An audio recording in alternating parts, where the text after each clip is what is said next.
Hi, this is Susie and welcome to a Vintage Design Studio. I'm here to share with you today something that I was working on most of the day yesterday.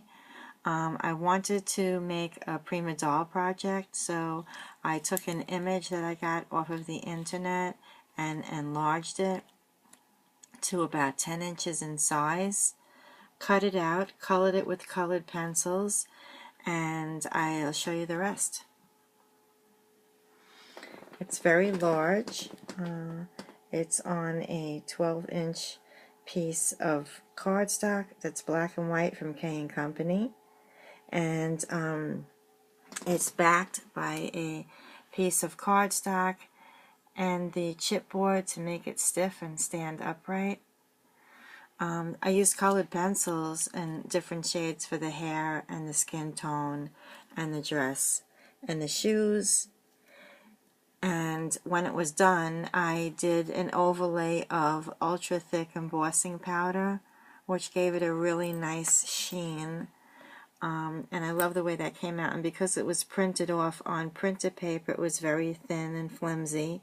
So the ultra thick embossing powder gave it not only a gloss but a bit of a thickness. So I was able to color it after I was able to cut it out after I colored it and used the embossing powder.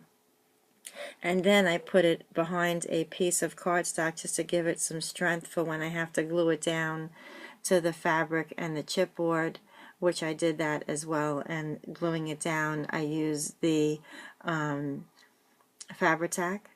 And the black and white paper on the background is an old pack from K & Company, but I just love the look of it. I originally had a tea time Prima paper with flowers on the background in mind, but once I colored everything, I just felt it was too many pinks and too busy, and I just wanted to have something a little bolder on the background, which I thought the black and white would look nice, breaking it up with some really pretty cream-colored zigzag lace. I love the lace. This is from my stash, just beautiful. I bought it myself. And then for earrings and a little necklace there and design on the shoes, I put some teeny tiny rhinestones that I have. And then I have two white mulberry paper flowers there. The rest of the flowers I made myself. And I'll just pick this up to show it to you.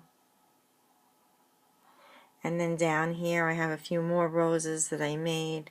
This has an orchid kind of color to it. And this one has the pink using the Victorian Velvet by Ranger. And a little seam binding bow and some scattered pearls. Just love it. I haven't done anything like this in a really long time. I have some pearls on a wire there from Hobby Lobby. And then I used this paper punch that I recently got from Michael's craft store by EK Success. And some of the paper left over, I just flipped it over and made a black and white butterfly. And right there is a teeny tiny rose in her hair. And the back is not finished, so I'm not showing the back. It's just, you'll just see it as a piece of chipboard. But I want to put something on the back of it just to let it look a little bit neater. I was going to use a frame backing. I call it a kickstand, but this is way too heavy and it's not going to hold. So it looks really, really pretty. Just love the way that the roses came out.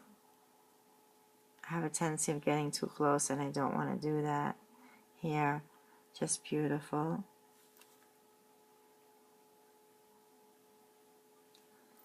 And that's it. I wanted to make a video. I posted it on Facebook last night and so many of you were so kind to make comments how much you liked it.